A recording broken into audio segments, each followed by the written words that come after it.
Bienvenue. Aujourd'hui, on va transformer la gestion financière, qui est souvent une vraie source de stress, en un outil super puissant pour réussir, spécifiquement pour les entrepreneurs en Israël. L'idée, c'est de passer ensemble de la simple survie à la vraie prospérité. On commence avec une question qui taraude beaucoup de chefs d'entreprise. Ce sentiment de travailler d'arrache-pied, de donner toute son énergie et de voir que le compte en banque, lui, ne suit pas vraiment. C'est ce décalage parfois frustrant entre l'effort et le résultat. Si cette situation résonne un peu, alors ce qui suit va vraiment parler. Cette phrase, elle résume tout. La gestion financière, ce n'est vraiment pas juste une histoire de chiffres dans un tableur. Non, c'est ce moteur un peu invisible qui tourne en arrière-plan. Et c'est lui qui va faire toute la différence entre un rêve qui décolle et un rêve qui malheureusement se crache. Alors voici le programme. On va parler de ce fameux moteur du succès. Puis on posera les fondations pour plus de clarté. On verra comment vaincre cette peur des chiffres. Ensuite, comment piloter sa croissance, anticiper les crises, et enfin l'objectif ultime, passer de la survie à la prospérité. C'est parti. Ok, première étape, le moteur du succès. On va voir ensemble pourquoi la gestion financière, loin d'être une corvée, est en fait la pièce maîtresse, la clé de voûte de toute entreprise qui veut être stable et grandir. Deuxième point, les fondations. C'est crucial, on va se concentrer sur les toutes premières étapes, celles qui sont absolument essentielles pour construire une base financière saine et solide en Israël. Voilà, on a ici 3 piliers, et ils sont vraiment non négociables. C'est le socle. D'abord, séparer les comptes pro et perso. C'est la base pour protéger son patrimoine. Ensuite, le business plan, qui doit être une boussole au quotidien. Et enfin, le statut juridique, un choix qui a des conséquences énormes dès le départ. Le point fondamental ici, c'est de comprendre que le business plan, ce n'est pas un document qu'on écrit une fois pour faire joli et qu'on oublie dans un tiroir. Pas du tout. C'est un véritable GPS. C'est l'outil qui aide à prendre des décisions chaque jour pour naviguer activement et pas juste se laisser porter par les événements. Ce tableau, il montre un choix vraiment déterminant. D'un côté, on a l'OSEC Patour, c'est parfait pour démarrer, l'activité est plus simple, pas de TVA à gérer. Et de l'autre, l'OSEC Mourché. Là, on passe à la vitesse supérieure. C'est indispensable pour grandir, mais ça implique une gestion complète de la TVA et une compta plus poussée. Troisième section. Là, on s'attaque au plus gros morceau. Vaincre la peur des chiffres. Parce que oui, il y a des blocages psychologiques et la relation à l'argent, c'est un facteur clé de la réussite. La toute première chose à faire, c'est de mettre un nom sur ces peurs. Le syndrome de l'imposteur qui fait qu'on n'ose pas facturer ce qu'on vaut vraiment, ou cette tendance à repousser le moment de regarder ses comptes. Ce sont des défis que beaucoup d'entrepreneurs connaissent. Et pour passer à l'action, voici une habitude toute simple mais incroyablement puissante pour reprendre confiance. Il suffit de bloquer ce petit créneau chaque semaine.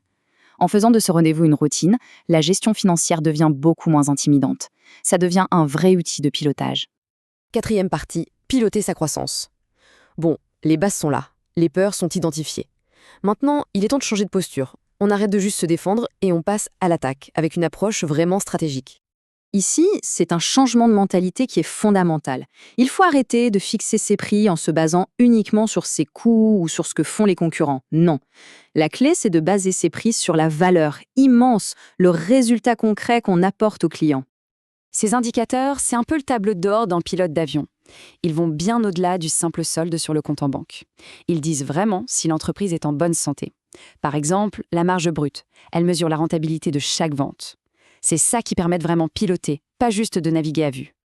Ce chiffre-là, c'est la règle d'or pour une croissance saine.